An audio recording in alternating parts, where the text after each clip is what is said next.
If you grew up in the mountains of eastern Kentucky or the hollows of West Virginia, you already know what supper smelled like. It was not fancy. It was iron skillets and lard, green beans that had been cooking since noon, and cornbread pulled from the oven right before everybody sat down. Nobody called it Appalachian cuisine back then.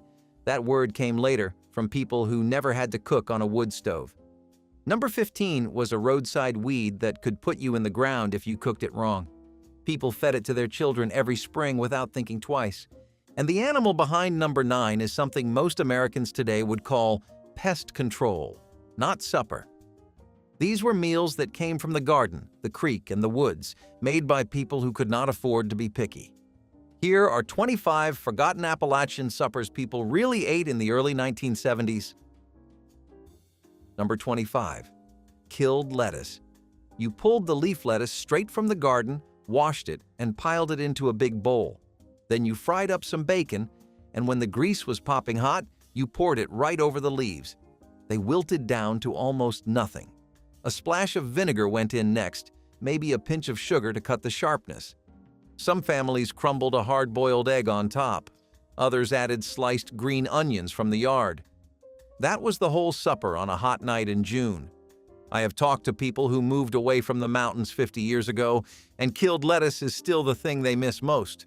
The store-bought kind in a plastic bag does not come close to what came out of that garden. Number 24. Cornbread crumbled in sweet milk.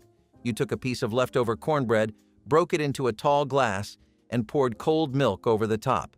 Then you ate it with a spoon. That was supper.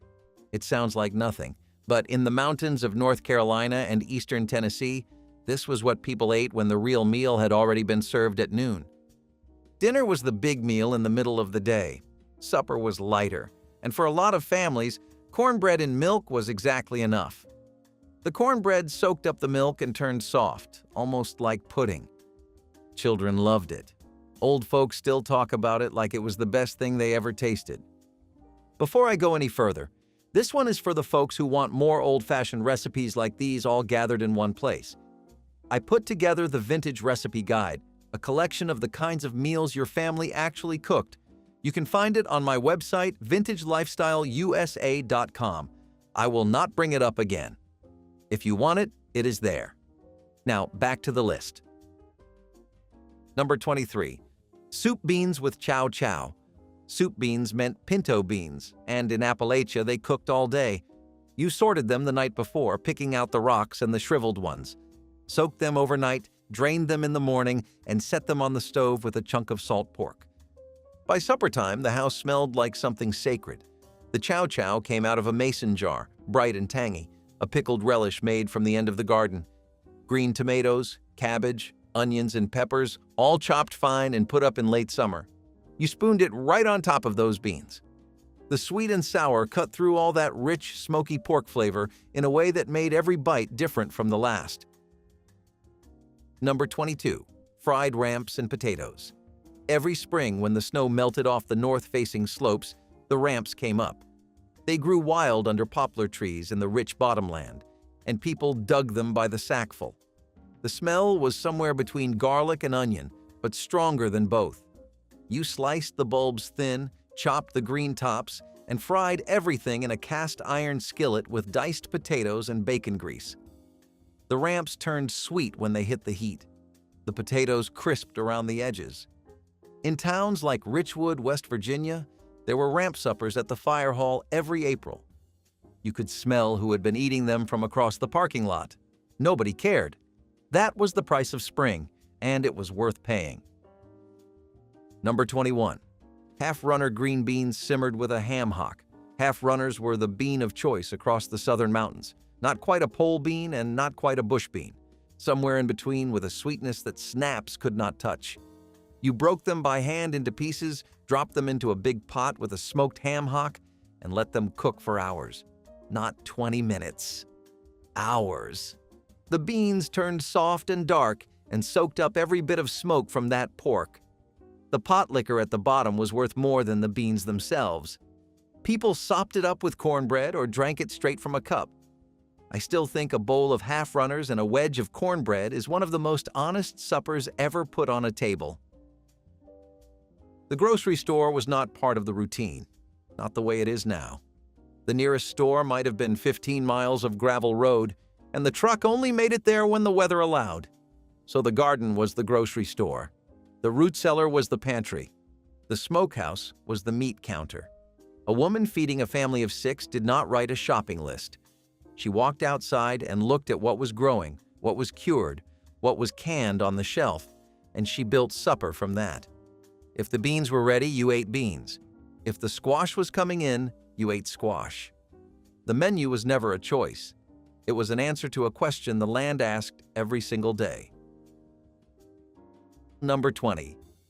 Cracklin' cornbread with a mess of greens. When a hog was butchered in late fall, nothing went to waste. The skin and the fat were cut into small pieces and rendered in a big iron pot over an open fire. What came out were cracklings, golden brown nuggets of pork that were crispy on the outside and impossibly rich on the inside. Those cracklings went straight into the cornbread batter. You mixed your cornmeal with a little flour, buttermilk, an egg if you had one, a pinch of soda, and a generous handful of those cracklings. Then you poured the batter into a screaming hot skillet greased with lard and baked it until the top cracked and the edges turned dark brown. That cornbread was heavier than the regular kind, saltier, with little bursts of pork flavor in every bite. You could hear the cracklings crunch when you bit down. On the side, there was always a mess of greens, turnip greens, mustard greens, creasy greens, whatever was growing along the fence or in the garden. You cooked them low and slow in a deep pot with a piece of smoked jowl and a splash of vinegar. They cooked down to a fraction of their original size. A whole bushel of raw greens barely filled a serving bowl. You tore off pieces of cornbread and dragged them through the pot liquor pooled on your plate. The combination worked because the cracklings brought salt and fat and crunch, and the greens brought iron and bitterness and depth. One without the other was fine. Together, they were something worth sitting down for. In a lot of homes, this was Saturday supper from November through March. The cracklings made that cornbread feel like a feast, even when there was not a single other thing on the table. Number 19. Catfish stew. The catfish came out of the creek, not the store. You caught them on trot lines or sat on the bank with a cane pole and a chicken liver until something pulled. Once you had a few good ones, you skinned them, filleted them, and cut the meat into chunks. The stew started with bacon grease in a Dutch oven. You fried onions and potatoes until they were soft, added water, dropped in the catfish, and let the whole thing simmer until the fish was flaky and the broth turned thick. Some people added a can of tomatoes. Others kept it plain. You ate it with cornbread and nothing else. That stew was thick enough to hold a spoon straight up, and the catfish gave it a sweetness you could not get from any other meat. Number 18. Brown beans and fatback. Brown beans were not the same as pintos. They were smaller, darker, and they had a deeper, earthier taste. In parts of Virginia and North Carolina, brown beans were what people grew because pintos did not do well in that particular soil. You cooked them the same way, sorted, soaked, simmered all day with a thick slab of fatback buried in the pot. Fatback was pure pork fat, no meat on it at all, scored with a knife so the salt could seep into the beans. By evening, those beans were so soft they fell apart on the spoon. You served them in a bowl with a wedge of cornbread, and that was supper. The taste was earthier and deeper than pintos, and the people who grew up on brown beans will tell you they are the superior bean without hesitation. Number 17. Squirrel and dumplings. A man with a .22 rifle and a steady eye could bring home enough squirrel for supper in half an hour. You skinned them, cleaned them, and simmered the whole pieces in salted water for a long time because squirrel meat gets tough if you rush it. Once the meat was tender enough to fall off the bone, you pulled it out, stripped the meat, and put it back in the broth. Then came the dumplings. Strips of dough made from flour, a little lard, and just enough water to hold it together. You dropped them into the boiling broth one at a time, and they puffed up and soaked in all that wild, gamey flavor. It was darker and richer than chicken and dumplings. It tasted like the woods themselves. Number 16. Fried green tomatoes as the whole supper. When the first frost was on its way and the tomatoes on the vine were still green, you picked every last one. Some went into chow chow, some got wrapped in newspaper to ripen on the windowsill, but the rest got sliced thick, dredged in cornmeal, and fried in a cast iron skillet with enough lard to come halfway up the sides. The coating turned golden and crisp. The tomato inside stayed firm and tart. In some homes, that was the entire supper: a plate of fried green tomatoes, a glass of buttermilk, and maybe a biscuit left over from breakfast. It was not a side dish. It was the main event, and when it showed up on the table, everybody knew summer was officially over. Cooking in the mountains was not something people did for fun. It was work, and it started before the sun came up. A woman stoked the fire in the wood stove, hauled water from the spring, and started something on the stove that would take all day. She did not own a timer. She had instinct. She knew the beans were done by the way the pot sounded. She knew the bread was ready by the color of the crust. There were no shortcuts because there was nothing to cut short. Everything took exactly as long as it took, and the people who sat down to eat that food understood what it cost. Not in money, in hours and in hands that never stopped moving. Number 15. Poke salad. The pokeweed plant grew everywhere, along roadsides, at the edges of fields, behind barns, in ditches. It came up fast every spring, with thick green leaves and purple stems that could reach 6 feet by midsummer. And every part of that plant was poisonous. The berries could kill a child. The roots could kill a grown man. Even the leaves, if you picked them after the stems turned purple, carried enough toxin to make you violently sick. But people ate it anyway, because in April, when the garden was bare and the cellar was running low, those young poke shoots were the first green thing out of the ground. You picked the leaves small and bright green before the plant got any height, then you boiled them 3 times, changing the water after each boil to pull the poison out. 3 full boils, 3 full drains. After the 3rd one, you squeezed the greens dry, chopped them up, and fried them in bacon grease with scrambled eggs. That was poke salad. Some called it poke salette, from the old French word for a cooked green dish. The taste was somewhere between spinach and asparagus, earthier, with a bitterness the bacon grease smoothed out. Communities across eastern Kentucky and southwest Virginia held poke dinners in church basements every spring. The older women taught the younger ones which leaves to pick and which to leave alone. One wrong choice could send you to the hospital. People trusted their mothers and their grandmothers, and they ate that plant for generations without a second thought.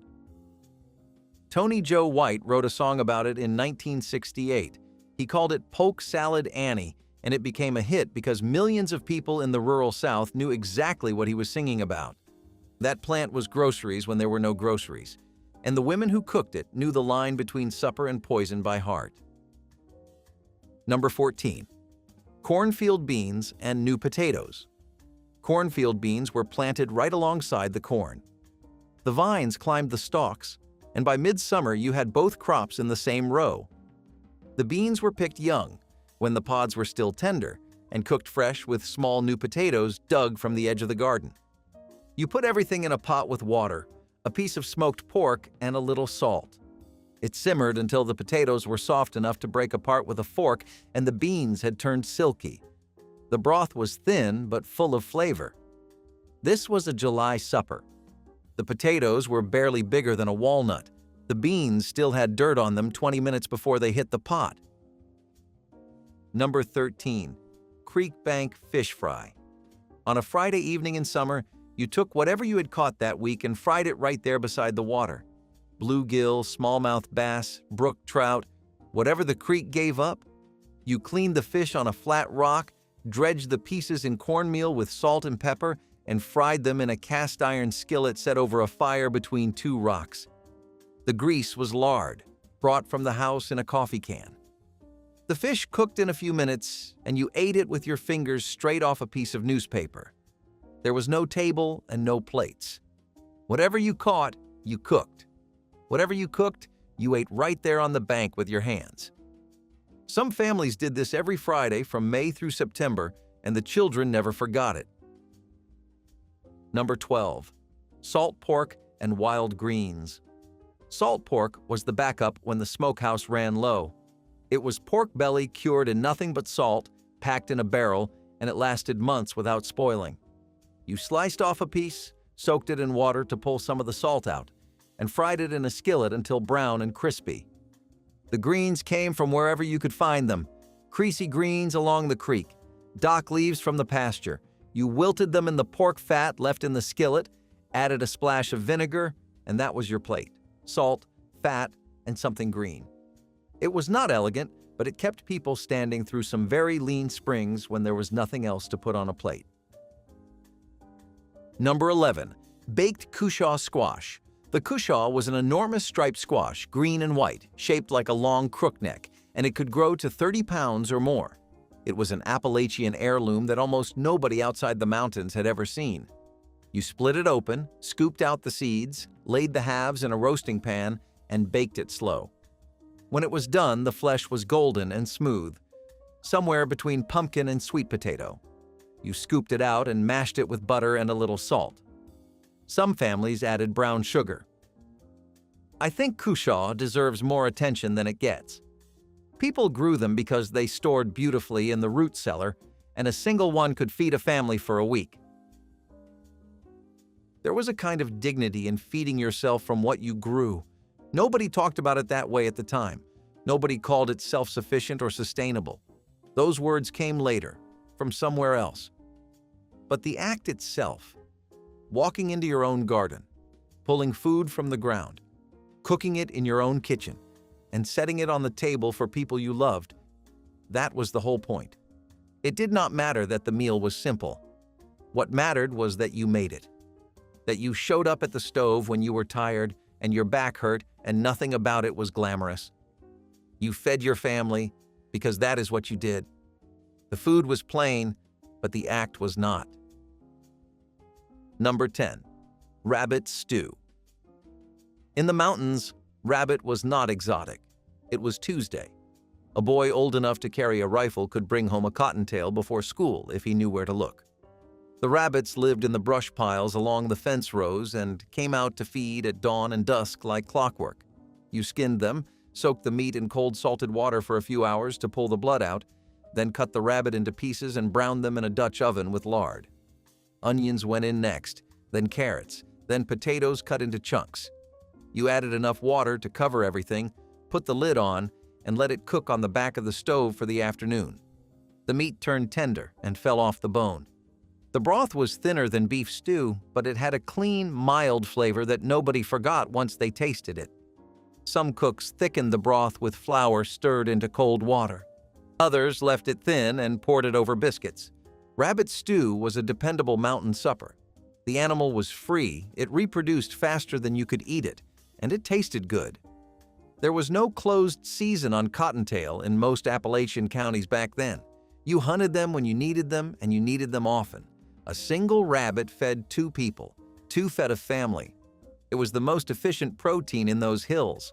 I have met people in their 80s who still remember exactly how their mother's rabbit stew tasted, down to the way the carrots turned soft at the edges and the way the broth smelled when the lid came off the pot after 3 hours. That kind of memory does not fade. The people who grew up eating it never stopped craving it, and most of them never found anything that matched it. Number 9. Groundhog. Most people today know the groundhog as that animal that supposedly predicts the weather. In Appalachia, people knew it as supper. Groundhogs were everywhere, digging burrows in pastures and along hillsides, getting fat on clover all summer long. A full-grown one could weigh 10 or 12 pounds, a serious amount of meat. You skinned it and removed the scent glands under the front legs. That step was not optional. Miss those glands and the meat tasted like musk. After that, you soaked it in salted water overnight, parboiled it to pull the gamminess out, then roasted it with potatoes and onions, or cut it into pieces and fried it like chicken. The taste was rich and dark, closer to pork than anything else. In some hollers, groundhogs showed up at the table so often that nobody thought twice about it. Number 8. Dry land fish. That was the mountain name for morel mushrooms, and if you knew where to find them, you had one of the finest suppers the woods could offer. Morels came up in April and May, usually around dead elm trees and old apple orchards. They looked like wrinkled brown sponges on a stem. You hunted them slowly, scanning the leaf litter one patch at a time. Good morel spots were family secrets handed down through generations. You soaked them in salted water to drive out any bugs, sliced them in half, dredged them in seasoned flour, and fried them in butter. They were crispy on the outside and rich and nutty on the inside. Calling them dry land fish was not a joke. They were that good. Number 7. Fried deer meat. Venison was the other red meat in the mountains, and most families had it from November through the following summer. The backstrap was the prize cut, sliced thin across the grain, but plenty of suppers came from shoulder roasts and leg steaks too. You soaked the meat in buttermilk for a few hours to mellow the wild flavor, dredged the pieces in seasoned flour, and fried them in a cast iron skillet with lard. The coating browned up fast, and the meat stayed pink in the middle if you timed it right. You served it with biscuits and gravy made from the pan drippings. In hunting families, this was the first supper after opening day, and it meant the freezer was full for another year. Number 6. Molasses and hot biscuits. Some nights, this was all there was. Not because anyone planned it, but because the garden was bare and the cellar was nearly empty. You made biscuits from flour, lard, and buttermilk. Then you pulled a jar of sorghum molasses off the shelf and poured it onto a plate. You split a hot biscuit open and dragged it through that dark, thick syrup until every bite was soaked. Sorghum molasses was not the same as what you find today. It was pressed from sorghum cane grown in the bottomlands and cooked down in an evaporator pan over a wood fire. The flavor was deep and complicated, not just sweet, with a slight bitterness at the finish. For a lot of families, molasses and biscuits was the bridge between the last jar of canned goods and the first greens of spring. Number 5. Potato cakes from last night's mashed potatoes. Nothing got thrown away. If there were leftover mashed potatoes from dinner, they showed up at supper the next evening in a different form. You took the cold potatoes, mixed in a little flour and an egg to bind them, shaped them into flat cakes, and fried them in bacon grease until both sides were golden and crispy. The outside crackled when you bit into it. The inside was soft and creamy, still tasting like butter and salt from the day before. Some cooks added chopped onion, others kept them plain. You ate them alongside whatever was handy: a sliced tomato, a spoonful of applesauce, a glass of cold milk, proof that leftovers could outshine the original meal. Number 4. Ramp soup. Ramps showed up at supper again in the form of soup, and this version stretched them further than frying ever could. You diced the bulbs and sautéed them in butter until soft and translucent.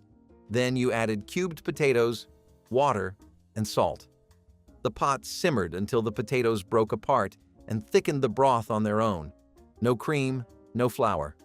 Just potatoes falling apart the way they do when you cook them long enough. At the end, you stirred in the chopped ramp greens, and they wilted in the heat and turned the soup a pale green. Some cooks poured in a little canned milk to make it richer. The soup was thin and simple, but the ramp flavor was everywhere, sharp and sweet at once.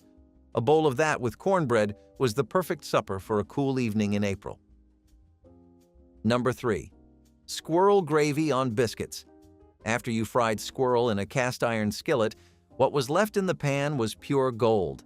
The drippings, the browned bits stuck to the bottom, whatever fat had rendered out of the meat. You left all of that in the skillet, sprinkled in a few tablespoons of flour, and stirred it over heat until the flour turned brown and smelled like toasted nuts. Then you poured in milk, a slow stream while you kept stirring, and the whole thing came together into a thick, dark gravy you could never find in a can. That gravy went over hot biscuits split open on a plate. The flavor was wild and earthy, deeper than chicken gravy, deeper than any sausage gravy I have ever tasted. People who grew up on squirrel gravy say nothing else compares. Number 2. Shucky bean soup. Shucky beans were green beans strung on a thread, hung from the rafters or the porch ceiling, and left to dry in the air for weeks. They shrank and turned brown and leathery, and they kept all winter without spoiling. When you were ready to cook them, you pulled a handful off the string, snapped them into pieces, and soaked them overnight. The next morning, they went into a pot with a smoked ham hock covered in fresh water and simmered for most of the day. The dried beans rehydrated and softened but kept a chewier texture than anything fresh. The flavor was concentrated, like summer had been folded up and stored on a string. The broth turned thin and smoky and deeply satisfying. It was December food, made from something that had been hanging in the kitchen since August. Number 1. Tomato gravy on biscuits. This was the simplest supper in the mountains, and it was the one that meant the most. You opened a quart jar of tomatoes canned the summer before. You poured them into a skillet with a little bacon grease, broke them apart with a spoon, and let them cook down until they were thick and bubbling.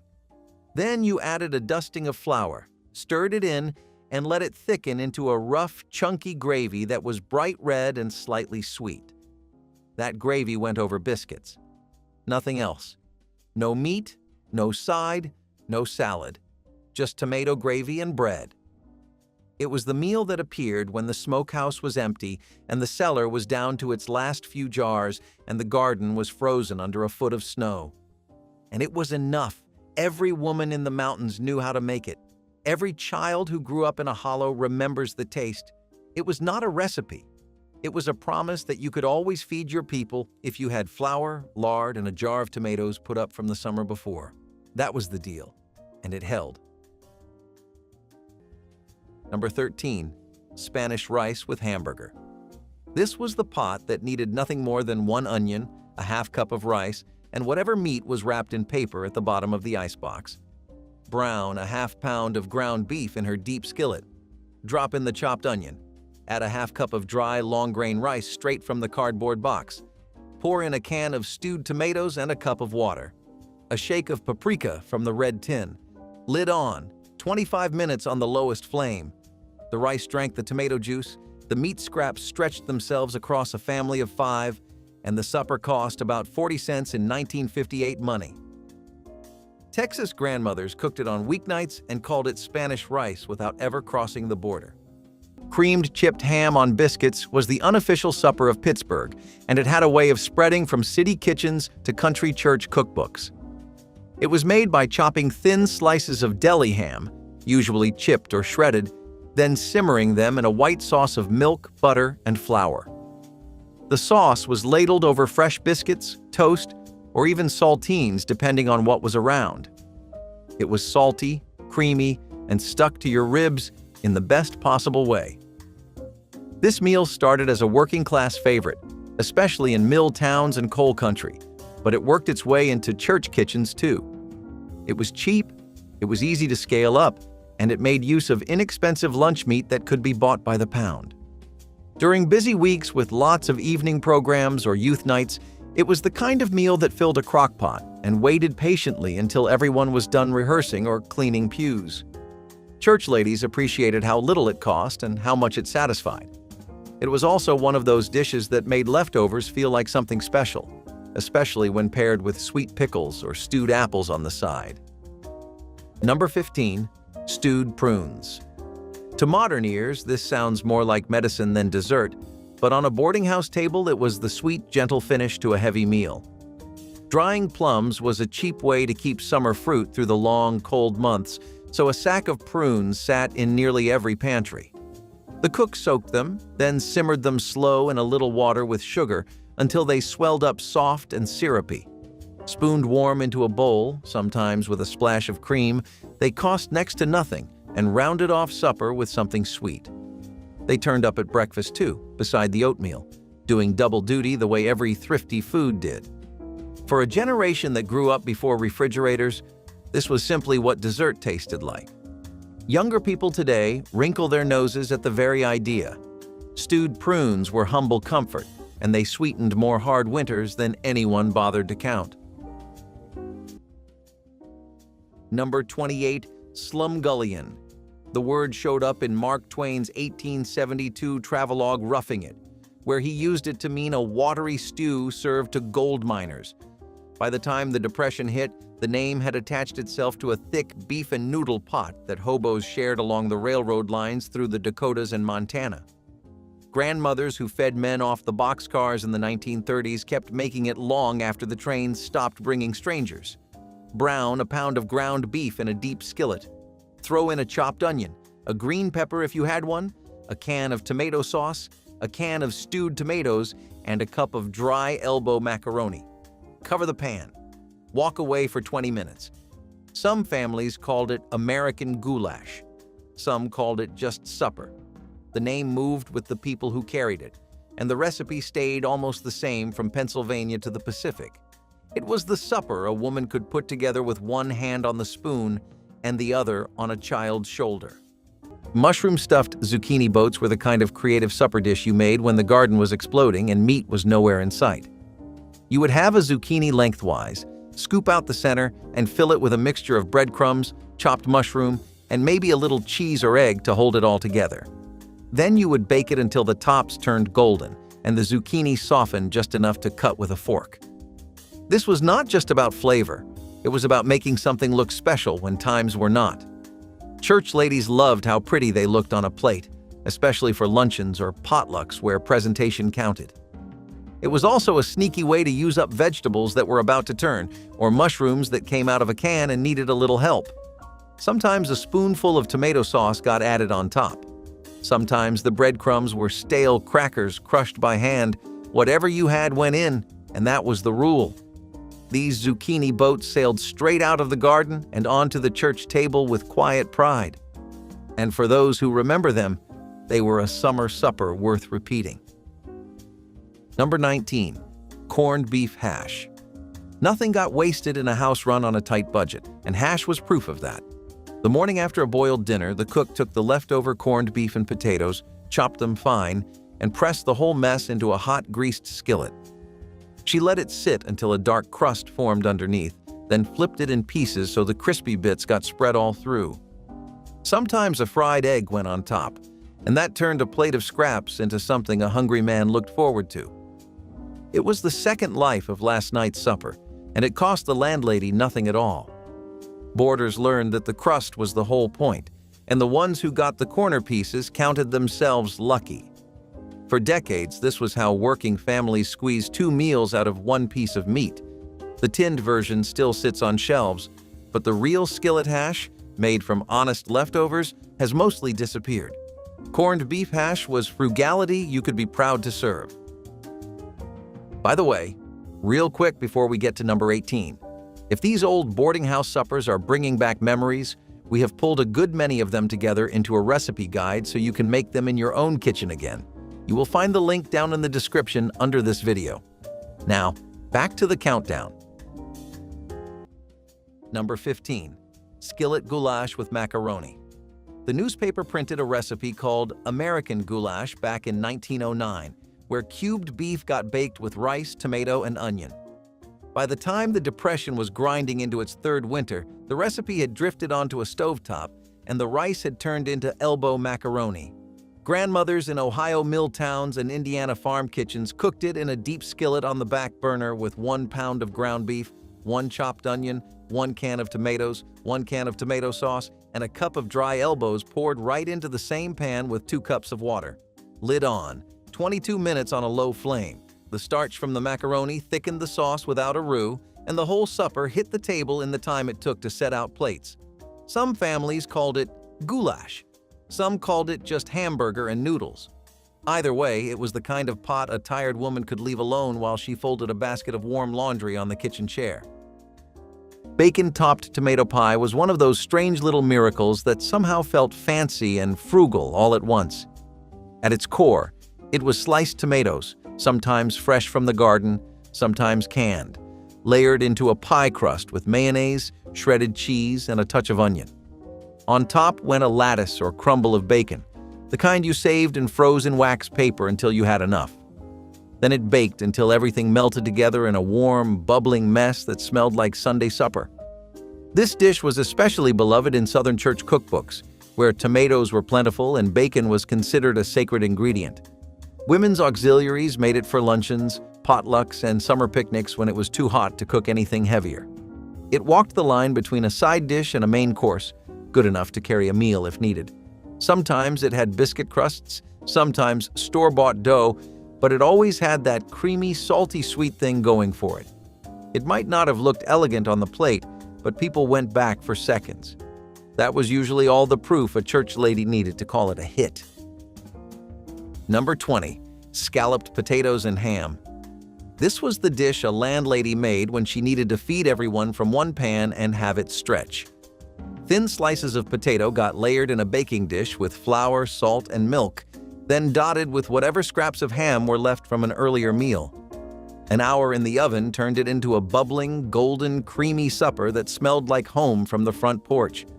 A little leftover ham flavored the whole thing, so a few ounces of meat fed a crowd. It belonged to the same family of plain, hearty fare that filled boarding house tables, meatloaf, beef stew, pot roast, and pies of every kind. The boarders sat at one long common table and passed the dish hand to hand until the pan scraped empty. It was warm, cheap, and deeply satisfying, the kind of food that made a rented room feel a little less lonely. Scalloped potatoes and ham proved that thrift and comfort could sit on the same plate.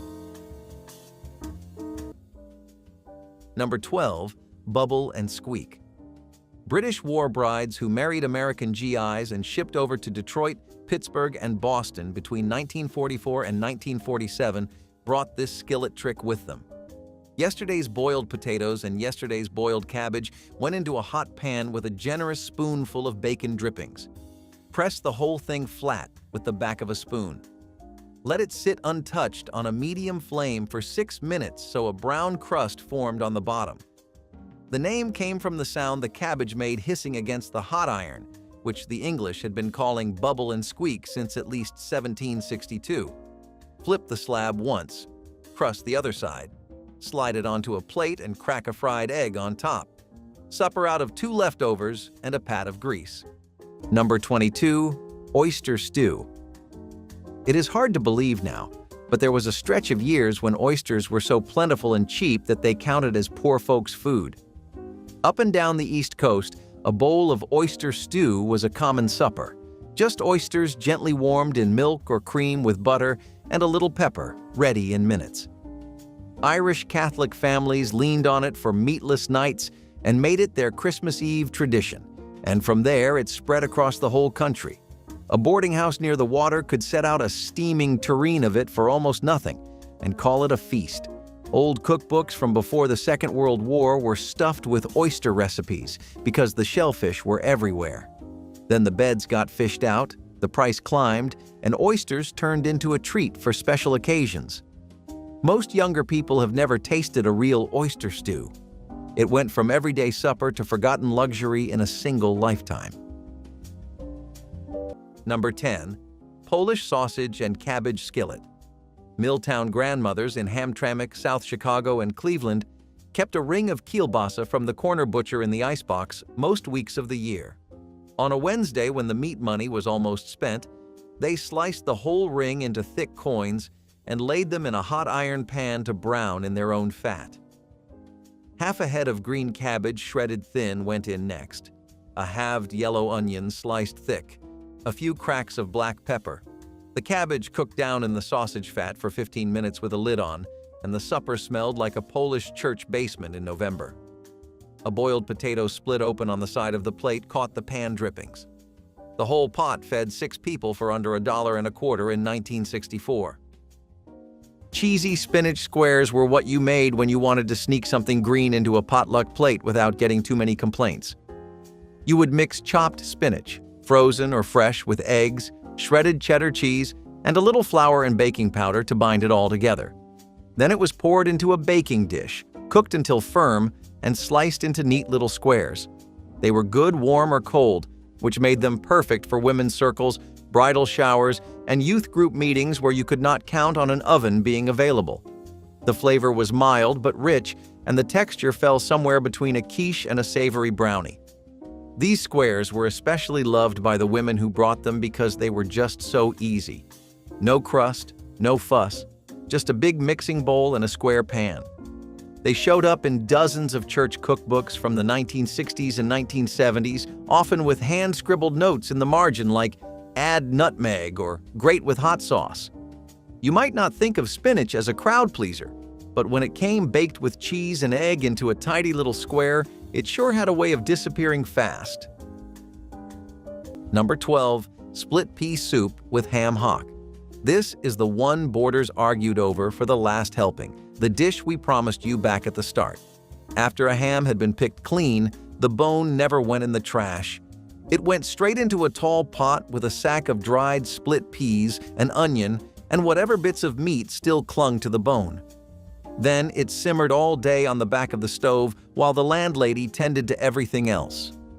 By supper, the peas had melted into a thick green puree you could nearly stand a spoon in, rich with smoke from the hock. A nickel bag of dried peas and a bone nobody else wanted fed a house full of laborers who needed a meal that burned slow through long hours of cold outdoor work. The steel men and the dock workers ran on bowls like this. It cost almost nothing and warmed a body to the bone. Split pea soup with ham hock turned the last scrap of a ham into the meal everyone fought to finish. Number 17. Tater Tot Hot Dish. Ori Ida invented the tater tot in 1953 in Oregon, and within 10 years, the freezer aisle at every grocery store from Duluth to Fargo carried a bag of them in a red box. Lutheran grandmothers in Minnesota and the Dakotas built a one-pan supper around it almost overnight, and the recipe ran in church basement cookbooks from Mankato to Bismarck. Brown a pound of ground beef with a chopped yellow onion in an oven-safe pan. Stir in a can of cream of mushroom soup and a can of cut green beans straight from the cellar shelf. Cover the top with frozen tater tots arranged in tight rows like roof shingles. Slide the pan into a moderate oven for 35 minutes. One dish to bring to a church basement supper on Wednesday night. One dish to wash before the late news came on. Beef and cabbage casserole was a dish you could smell down the church basement stairs long before you saw it. It started with ground beef browned in a skillet, sometimes with onion or a bit of garlic salt. Then came chopped cabbage, tomato soup, and maybe a sprinkle of rice or elbow macaroni to stretch it. All of it went into a casserole dish and baked until the top browned and the edges bubbled up. It was not fancy, but it stuck with you. In colder regions, especially during late fall suppers and Lenten fundraisers, this casserole was a dependable standby. It filled bellies fast and had that tangy sweet tomato flavor people kept coming back for. Some church ladies added Worcestershire sauce or topped it with crushed crackers. Others swore by using V8 juice instead of soup. But no matter the variation, the soul of the dish stayed the same. Cheap beef, fresh or old cabbage, and whatever starch would hold it all together. You could cook it in the morning, reheat it in the evening, and feel good about not spending much. It made its way into church cookbooks because it was a humble classic, the kind of meal that fed people well and asked for very little in return. Number 18. Stewed tomatoes over bread. Here is a supper that turned almost nothing into a warm, filling plate. Canned or fresh tomatoes were simmered down with a little onion, thickened with flour, and sweetened just a touch. Then tossed with torn squares of day-old bread until the bread soaked up every bit of the juice. Some cooks baked it like a savory pudding. Others spooned it hot over mashed potatoes, rice, or grits. Either way, it stretched a few tomatoes and the heel of a loaf into a dish that fed the whole table for pennies. It used up stale bread that would otherwise have gone to waste, which mattered when every crumb was counted. The taste was sweet, tangy, and comforting on a cold evening. Younger folks today have never even heard of it. Stewed tomatoes over bread was poverty cooking at its most clever, and it never let anyone leave the table hungry. Number 9. Skillet Tamale Pie. California ranch wives and Texas farm mothers in the 1930s built this one out of a Mexican idea and an iron pan. Brown a pound of ground beef with a chopped onion in a deep skillet. Stir in a can of stewed tomatoes, a can of whole kernel corn, a fistful of olives if you had a jar in the cellar, and a teaspoon of chili powder. Whisk up a quick cornmeal batter in a separate bowl with 1 egg and a cup of milk. Pour the batter right on top of the simmering meat. Lid on. 20 minutes on a low flame. The cornmeal puffed and set into a soft yellow crown. The recipe ran in Sunset magazine in 1942 and showed up in every junior league cookbook from San Diego to Tulsa by 1955. 1 pan to wash. 1 supper for a long table. Cornmeal dumplings over stewed tomatoes were the kind of meatless meal that still filled you up and stuck to your bones. You would make the stewed tomatoes first, fresh or canned, simmered down with onion, sugar, and maybe a splash of vinegar for balance. Then you would drop spoonfuls of a cornmeal batter right on top, cover the pot, and let the steam puff them up like little yellow clouds. This was Depression-era food, no doubt about it, but it carried on through the 1940s and 1950s in Southern church kitchens. It was warm, bright, and comforting in a strange way. The cornmeal dumplings were cheap to make and stretched the tomatoes into something hearty enough to count as supper. Church ladies brought it to meatless Monday dinners or served it at home when payday was still a few days off. You would not find steak in a dish like this, but you would find a kind of quiet resilience. Even when cupboards were nearly bare, meals like this proved you could still sit down and feel taken care of. You just needed cornmeal, tomatoes, and a little bit of hope. Number 17. Welsh Rarebit. Despite the fancy-sounding name, this was a poor man's supper dressed up just enough to feel like a treat. A sharp cheese sauce, loosened with a splash of beer or milk and seasoned with mustard, was poured bubbling hot over thick slices of toast. That was the whole dish. Melted cheese on bread, but done right, it was rich and savory and surprisingly satisfying. For a boarding house cook, it was a blessing on a meatless night, because a small wedge of cheese and a loaf of bread could feed everyone. It came over from Britain and settled comfortably into American supper tables, where folks served it for a light evening meal or a late snack. It filled bellies without touching the meat budget at all. The dish slowly faded as cheaper convenience foods crowded it out. Welsh Rarebit was humble comfort that made a plain slice of toast feel like something special. Number 30. Hoover Stew. The scuffed enamel saucepan from the back burner came forward for this one, with the dented tin lid rattling once the tomatoes started to bubble. Soup kitchens served it in the early 1930s, and the recipe was so plain that there was no salt, no pepper, and no spice in the original. A package of hot dogs got sliced into coins. A box of macaroni went in dry. A can of stewed tomatoes and a can of corn finished it. The whole supper cost less than a dime per plate during the worst years of the Depression. Grandmothers who lived through that decade kept making it on bad paycheck weeks, long after the soup lines closed. It was the kind of pot you could leave on the burner while you went to lie down for 10 minutes, and it would still be a supper when you came back. Ham and noodle skillet was the kind of meal that came together in a single pan on a busy Wednesday night before choir practice. It started with leftover ham, cubed, chopped, or shaved off the bone, tossed into a hot skillet with egg noodles and a handful of peas. Some folks added mushrooms, others just stirred in a spoonful of sour cream or a pat of butter to keep it rich. The result was warm, salty, and filling with just enough green to count as a vegetable. You could find this dish in nearly every Lutheran or Methodist church cookbook from the 1950s to the 1970s. It was fast, forgiving, and perfect for when dinner needed to be on the table in 20 minutes flat.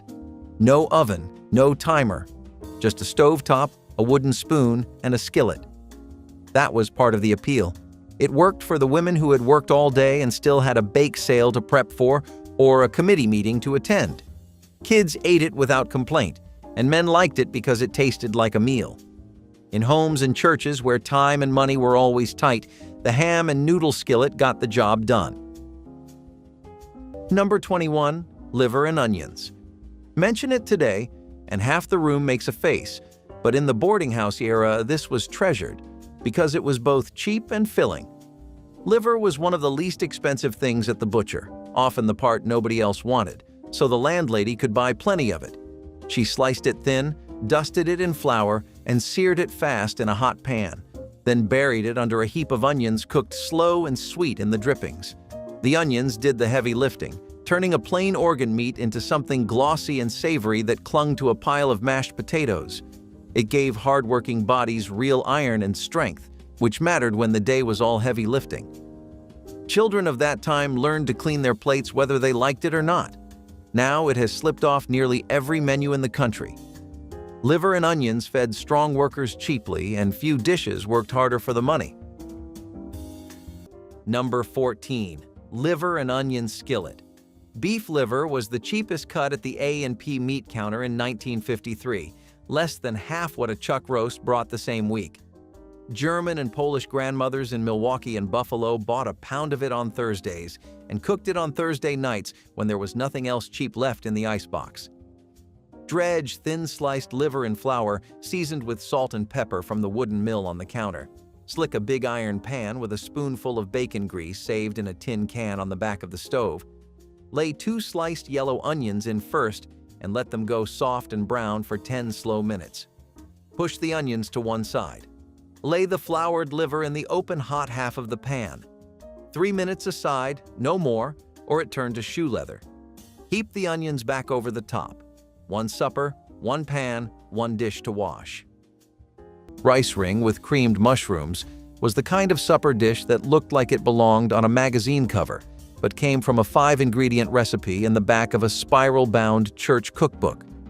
You would mold cooked rice, flavored with butter and maybe a bouillon cube, into a ring using a bundt pan or gelatin mold. Then you would fill the center with creamed mushrooms made from a simple white sauce and canned or fresh mushrooms sautéed in butter. It held its shape, looked impressive, and tasted warm and earthy. Dishes like this were popular for Sunday socials and women's luncheons, where the goal was to serve something filling that still had a little flair. Church ladies knew presentation mattered, especially when the ingredients were plain. Rice was cheap, mushrooms could be foraged or bought in bulk, and butter made everything feel a bit more special. This was a dish that traveled well, reheated easily, and made just enough fuss to feel intentional without being fussy. You could feed a dozen people without breaking a sweat, or your grocery budget. And if there was any left, it was even better the next day. Number 13, ham loaf. Picture a meatloaf but built from the ends and trimmings of a ham that would otherwise have gone to waste, and you have the idea. Leftover cooked ham was ground up, mixed with a little fresh pork, bound with breadcrumbs and egg, then pressed into a pan and baked low and slow. Many cooks brushed it with a sweet glaze of brown sugar and mustard, so the outside turned sticky and the inside stayed tender. It made a few dollars of ham scraps look like a proper Sunday roast on the common table. Sliced thick, it fed a houseful and tasted even better cold the next day in a sandwich, which kept the leftovers earning their keep. It belonged to the great tradition of boarding house thrift, where nothing was thrown out and every scrap found a second purpose. Church suppers and family reunions carried it on for years after the boarding houses closed. Ham loaf turned the humblest leftovers into the centerpiece of the table, and that was no small trick. Number 16, fried bologna hash. The thick-cut deli bologna from the meat counter cost half what ground beef cost in 1961, and grandmothers in West Virginia and Eastern Kentucky knew that down to the penny. Dice a half pound of bologna into rough half-inch cubes on the cutting board next to the sink. Brown it hard in her iron pan until the edges curled and crisped and the kitchen smelled like a diner counter. Add a chopped yellow onion, a diced cold-boiled potato left over from last night, and a hit of black pepper from the tin. Press the whole hash flat with the back of the spoon. Let it crust on the bottom for 4 minutes without moving it. Flip the whole slab once, crack 2 eggs right on top, lid on, 3 more minutes. Supper for 4 out of last night's leftovers and a tube of cheap lunch meat from the corner store. Eggplant hamburger pie was what happened when church ladies leaned into garden vegetables and budget beef at the same time. You would slice the eggplant thin and use it like a crust or a layer inside a pie dish, then spoon in a seasoned mix of ground beef, onion, and tomato. Some versions added breadcrumbs or a little shredded cheese on top before baking. The end result was something between a casserole and a meat pie, rich, saucy, and surprisingly light. Eggplant was never the star of church dinners, but in the right hands it carried a lot of weight. It was cheap, it soaked up flavor, and it came straight from backyard gardens during summer months. This dish was especially popular in regions with Italian or Greek congregations where Mediterranean cooking naturally found its way into church kitchens. But even in Midwest cookbooks, eggplant hamburger pie made appearances as a clever, meat-stretching recipe that helped families get through a week. It was earthy and satisfying, not too heavy, and it gave women a reason to use what they had grown without spending extra. For families who did not eat out much, this was as close as it got to something special. Number 14, chicken and dumplings. When an older hen had stopped laying, the boarding house cook knew exactly what to do with it. The tough old bird went into a big pot and simmered for hours until the meat fell off the bone and the broth turned rich and golden. Then came the dumplings, soft pillows of flour and a little fat dropped right into the bubbling pot or rolled flat and cut into strips depending on what part of the country you came from. They puffed up and soaked in the broth until the whole thing was thick and warming. A single tough chicken, too old for anything else, fed the entire table this way and wasted nothing. It was slow food, the kind that needed a cook with time and patience, which is part of why it has faded. Most kitchens today reach for a quick rotisserie bird instead.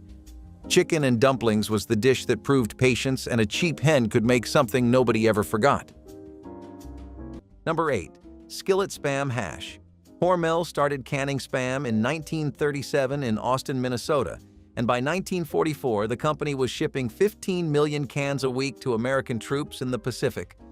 When the boys came home, they wanted the taste of the chow line on a Saturday night, and their mothers and young wives obliged. Dice a half can of Spam into rough cubes on the wooden board, brown them hard in her iron pan until the edges caramelized and the kitchen smelled like the inside of a mess tent. Add a chopped cold boiled potato. Add a yellow onion diced fine. Press the hash flat. Let it crust on the bottom for 4 minutes without touching it. Flip the slab once. Crust the other side. Crack 2 eggs right onto the top. Lid on, 3 minutes. Hawaiian grandmothers cooked the same hash on Sundays after church and called it home. Rice and chicken liver bake was once a staple in kitchens that knew how to make the most of every part of the bird. You would saute chicken livers with onion and a bit of celery, stir in uncooked rice, broth, and whatever herbs you had, then bake the whole thing until the rice fluffed up and the livers turned tender. It was hearty, savory, and filled the house with a smell that some loved and others, well, got used to. Chicken liver was cheap, packed with iron, and often overlooked by those who could afford to be picky. But church families and frugal cooks knew better. They turned it into something warm and filling, especially in the Midwest and South where rice casseroles were king. The dish was often brought to potlucks or family gatherings, sometimes with a side of peas or stewed apples to lighten things up. It may not have looked glamorous, but it fed a crowd and cost next to nothing. And in communities where food was about nourishment and care more than trendiness, that was enough. You might not crave it now, but back then, it was dinner. Number 16, the landlady's fried chicken. This is the platter that filled a whole table for pennies a plate, the one we opened the door on at the start. On a good week, the boarding house cook would buy up the cheaper cuts of chicken, soak them, dredge them in seasoned flour, and fry them golden in a heavy iron skillet until the whole house smelled like Sunday. Out it came on a big platter at the center of the common table, set beside biscuits passed hand to hand and bowls of butter beans and hot cobbler. One chicken, cut up small and fried crisp, could feed a dozen hungry boarders who had been working since dawn. The crackle of that crust and the warmth of those past biscuits were what turned a house full of strangers into something close to a family for an hour. Today, fried chicken comes from a bucket under bright lights. The landlady's skillet version, made for a room full of tired workers, is the one worth remembering. Number 11, Frito Pie Skillet. The Frito-Lay publicity team served Frito's chili pie to the Dallas Dietetic Association in 1949, and the recipe ran on millions of red and yellow bags in 1962. Heat a can of chili, pour it over a pile of corn chips, top with grated cheese and chopped onion. By the late 60s, working mothers in Texas, New Mexico, and Oklahoma were making the skillet version on weeknights when nothing else was thawed. Brown a half pound of ground beef in her seasoned pan. Stir in a can of pinto beans and a small can of tomato sauce with a shake of chili powder. Pile a bag of Fritos right on top of the simmering chili. Cover with a fistful of shredded cheddar. Lid on for 2 minutes to melt the cheese. Spoon it straight from the pan onto 5 plates. Peanut butter and onion sandwiches might sound like a dare, but in old rural churches, they were just another kind of honest food. You would slice a sweet white onion thin, Vidalia if you had it, and layer it between two slices of bread spread thick with peanut butter. No toasting, no grilling, just straight-up lunchbox material. Sometimes people added lettuce or mustard, but most stuck to the basic version. This odd little combination came from the South and made its way into handwritten cookbooks and potluck menus, usually with a note that read, "Do not knock it till you try it." These sandwiches were common among farming families and church workers who needed protein and flavor on the cheap. And they delivered. The sweetness of the peanut butter and the bite of the onion somehow worked together, especially when paired with a glass of sweet tea or a handful of pickles. They were not gourmet, but they were quick and filled a hole. And if you happen to grow up with them, there is a good chance you still crave one when no one is watching. Number 23, Salisbury steak. Long before it showed up in a frozen tray, this was a clever way to make ground beef feel like a real cut of meat. The dish takes its name from Dr. James Salisbury, who pushed beef patties on Union soldiers during the Civil War, and the name stuck in print by the 1880s. In a boarding house, it was a gift. A pound of cheap ground beef got stretched with breadcrumbs and onion, shaped into oval patties, browned and drowned in brown onion gravy. The gravy hid the fact that there was more filler than beef, and the boarders never minded. Served over mashed potatoes, it looked generous and tasted rich for pennies a plate. It carried the same trick into cafeterias and army mess halls for decades. These days, the name only survives on a freezer box most seniors would rather forget. The real homemade Salisbury steak deserved better than that quiet ending. Number 29, American chop suey. New England kitchens borrowed the name from a Chinese restaurant idea and turned it into the cheapest weeknight supper a tired woman could put on a table. The first printed recipe ran in the Alton Evening Telegraph in Illinois in August of 1910, with ground beef, a can of tomatoes, an onion, and macaroni. By the 1950s, Milltown wives in Massachusetts and Rhode Island were cooking it on Friday paydays when the meat budget was already spent. 1 pound of Hamburg browned in her seasoned pan. A chopped onion went in next, then a can of tomato sauce and a box of elbows that cooked right in the same pot. 40 minutes from coat hook to table. The leftovers went into a lunch pail wrapped in waxed paper, and nobody complained because nobody had anywhere else to be. Barley and beef hot dish was not just dinner, it was survival food disguised as comfort. You would take ground beef, brown it with onion, and stir in pearl barley, diced tomatoes, maybe some frozen corn or green beans if you had them. Everything went into a casserole dish and baked until the barley softened and soaked up every last drop of flavor. This was a meal that stretched far, filled deep, and cost almost nothing to make. It was a regular fixture in Midwest and Prairie Church cookbooks, where hot dish meant any warm, baked, one-pan meal that could carry a family through the week. Barley was one of those ingredients that folks kept on hand even if they did not cook with it often. It lasted forever and went with just about anything. When meat was scarce or expensive, barley helped bulk things out without feeling like a compromise. The beef was there for flavor, the barley for weight, and the vegetables for whatever nutrition you could scrape together. This dish fed church families, volunteer teams, and tired mothers who just needed one night off from thinking about supper. It was humble food, but it held people together. Number 10, Boston baked beans and brown bread.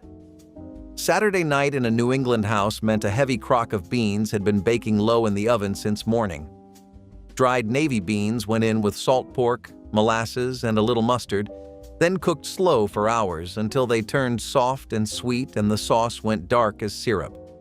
Alongside came brown bread, a dense loaf of rye, cornmeal, and more molasses, steamed upright in an empty coffee can until it slid out in a perfect cylinder. A few cents of dried beans and pantry staples fed a full table and left plenty for a bean sandwich the next day. The whole thing could sit warm in the oven for hours, which suited a cook who also had Saturday chores to finish. It was filling, frugal, and so woven into the week that whole towns ran bean suppers in church halls. Boston baked beans and brown bread were thrift turned into ritual, and almost no one steams that bread in a can anymore. Mock chicken legs, often called city chicken, were one of the more creative illusions that came out of old church kitchens. You would take cubes of pork or veal, thread them onto wooden skewers, bread them like fried chicken, and then either fry or bake them. They had nothing to do with chicken except for the fact that they kind of looked like a drumstick when you picked one up. This dish became a hit in the Rust Belt during the 1930s and 1940s when chicken was actually more expensive than pork. Polish and Slovak communities took to it quickly, and so did the churches they were part of. You would find the recipe in all kinds of regional cookbooks from Ohio, Pennsylvania, and Michigan. These were especially common at church picnics, potlucks, and summer weddings where trays of chicken legs would come out hot and crispy. Some cooks dipped them in gravy, others just served them plain with mashed potatoes and green beans. They were easy to make in big batches and tasted even better the next day. Church ladies loved that. It was thrifty, it was fun, and it made folks smile when they realized the chicken was not chicken at all. Those were 25 forgotten Appalachian suppers that real families really cooked. If any of these brought back a memory, I want to hear about it. Tell me which one your family made. Tell me which one you had not thought about in years. And if you have not already, hit that subscribe button so you do not miss what is coming next. Until next time, take care of yourselves.